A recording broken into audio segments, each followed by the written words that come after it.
Hey, it's Lucinda, Bobby, um, coming at you from Michigan. I'm actually sitting in my library. I don't often record in my library, but in the library today, I have the biggest news. The biggest news. Big news. About 19 days ago, I looked into, 19 days ago, I was woken up from a dream, and the dream was me walking in a crowded city, headed towards a theater, and I knew I was performing somewhere in that theater. It was a really big theater and a lot of people, big audience. And when I woke up, I saw the words in front of my face, Second City, and I thought to myself, oh my goodness, I just had a dream that I'm going to be performing at Second City. And within an hour, I looked into the school. The next morning, I was signed up for school. And that afternoon, I had a property manager come to my house and talk me through what would be necessary to rent out my home. And the very next day, I was home with family, and they followed me from Cal City back to Michigan, and we spent the last 9 days on an exhaustive punch list getting my home ready for me to leave, to rent it out fully furnished, and to pack up all of my belongings so I could live with family in Calumet City for 1 year and attend school. And my first day is May 4th. My classes are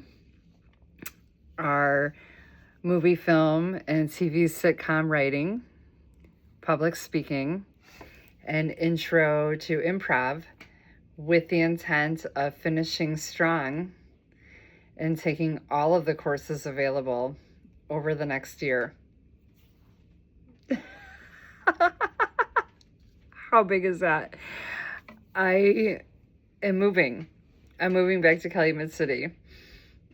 I'm leaving my uncle's house and I'm renting it, and I'm believing that a beautiful people will rent my home and love it as much as I loved it, if not more. And for the last 9 days, we have Renee and Andy and I, the three of us, have insulated pipes, replaced outlets, put outlet covers on missing empty outlets. We built cement inserts where drywall was missing to cover up old outlets. We mudded and sanded and painted where lights were amiss and insulation was hanging out, and we built light covers out of plexiglass. We painted. We burnt a ton of garbage, a ton of boxes, a ton of wood. We shut down my fire stove, cleaned it, shut it down, and made it where it doesn't operate for the next year. We moved furniture. We built a bed. We opened hundreds of Amazon boxes of things that were needed for the home in order to rent it. I packed up hundreds of boxes. Oh my goodness. Andy built a whole storage room for me in the basement, framed in a door, and put a padlock on the door, where we moved heavy furniture that was sentimental, such as a 100-year-old desk that belonged to my great grandmother that I personally colored on as a 3-year-old. That's in storage. We did so much. We cleaned off the deck. We did so much. I don't even know how much we did. We burnt leaves, raked up spent an entire day raking up leaves and burning leaves. I cried. I lost sleep. I had sleep. For those of you who don't know my story,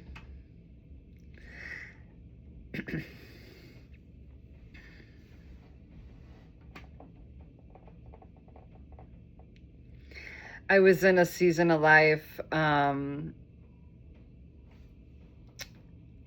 3.5 years ago that I couldn't unravel out of, no matter how hard I tried. And I was trapped in a lot of chaos and addictions and pain, and hid my pain very well. And my uncle called me and told me I was coming to Michigan to do a couple jobs for him. And when he got me here in Michigan, he told me I was never leaving and that I lived here forever. And I had at that time, my car was back in Chicago and I was in his truck.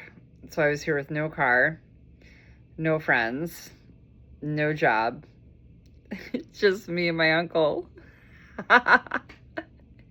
And he did this like Mr. Miyagi thing and trained me up and kept me very, very busy.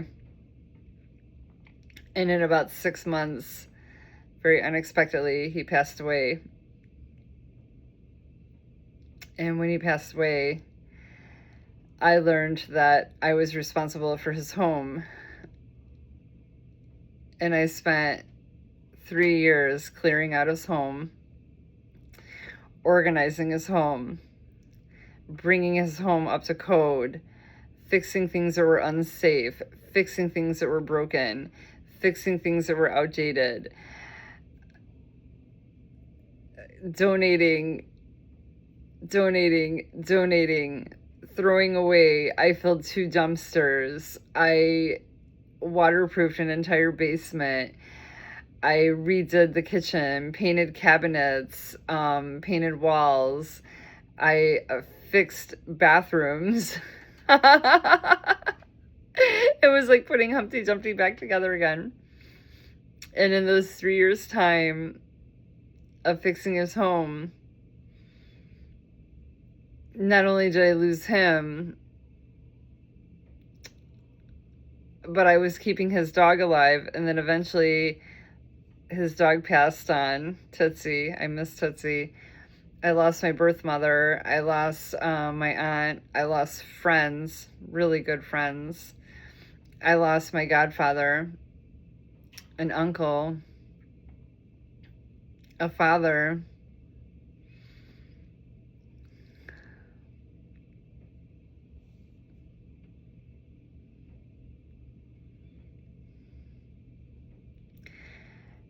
I found 50 bottles of Tilex in the house and used all 50 bottles to clean this house. I found toilet paper upon toilet paper upon toilet paper. In fact, it wasn't but maybe 4 months ago that I ran out of toilet paper for the first time ever. I had toilet paper to last 3 years. This house, every time I needed something, I'd open up a cabinet or a closet and find stored away what I needed. And I referred to this as my little house of miracles. And this house grew me up and made me fight for me, made me strong, made me responsible, healed me in ways that I didn't even believe were possible, kept me single. This house kept me very single, single and celibate for longer than I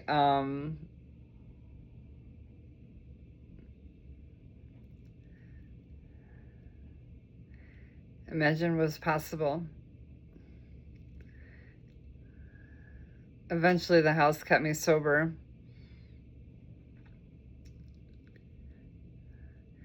The house gave me a creative outlet. In this home, I discovered art and started doing art. I was doing mosaics and painting and writing. I wrote so many things. I wrote short stories, poems, character development. I threw parties. I started cooking again. I hadn't cooked or really been in the kitchen or prepared food for maybe 5 years. And this house made me love preparing food again, made me love hospitality. I entertain people at this home.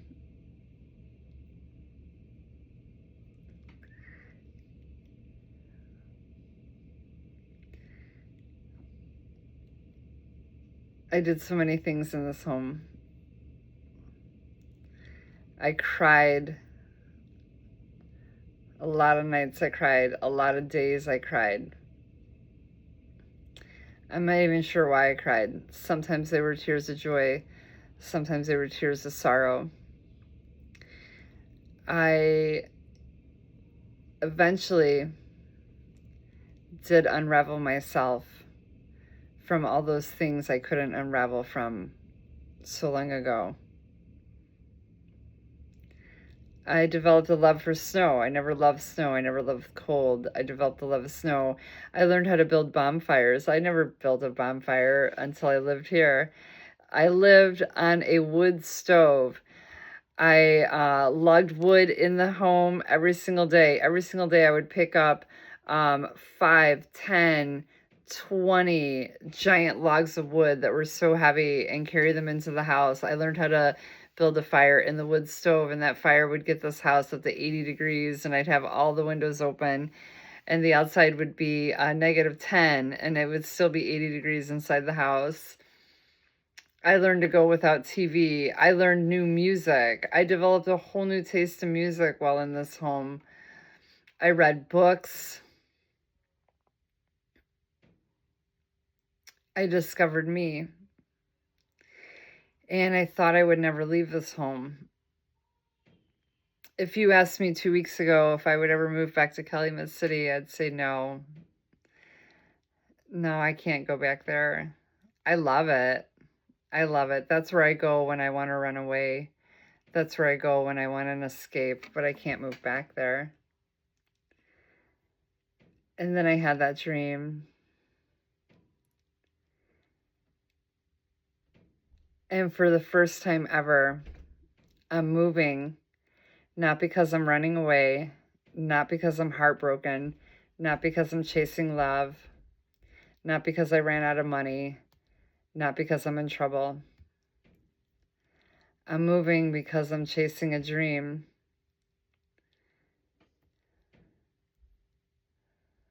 And I'm so excited. I'm so excited, and I'm so content, and I'm so full of gratitude, and I'm so humble, and I'm so ready, and I'm all the way in.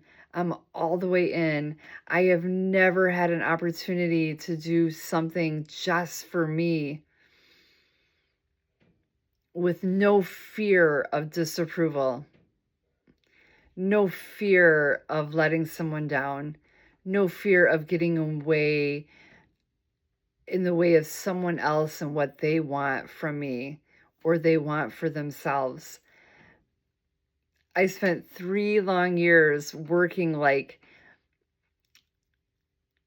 9, 10, 16-hour days on repairing my uncle's home. And just when I got it perfect, when I fell in love with it, when I imagined all my days would be here, a dream came knocking at my soul. And in 9 days, I turned my entire life upside down. And I'm going back to Calumet City. And I'm a full-time student at Second City, Chicago. And I'm going to graduate with a complete understanding in how to engage an audience entertain, and communicate a message. And my message is going to heal women, more women than I can ever count. Women that are under the spell of something pathologically painful.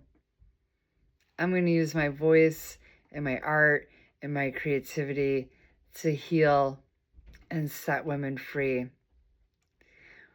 Tomorrow, I move back to Calumet City. The last time I moved back to Calumet City, I exploded my life and got an emergency divorce and left in the middle of the night and stayed in my parents' guest bedroom. This time I'm leaving Calumet City. I'm leaving Michigan to move to Calumet City because quite by an urgent, almost emergency calling, I am chasing after a dream. All of us, you and me, are one powerful choice away from a radically different life. To my Facebook friends and family, I'm a full-time student at Second City, Chicago. When you see me, I might have my makeup on and I might not be covered in paint and cement and I might not be exhausted and it might not be soreness of voice and soreness of back and soreness of shoulder. But in all my soreness, I'm completely full of joy. And I'm terrified, and I'm nervous, and I'm optimistic, and I'm on a wild adventure. And I'm completely choosing me. In the words of Charles, who's always been such a great friend, your next move is your best motherfucking move. So you better move.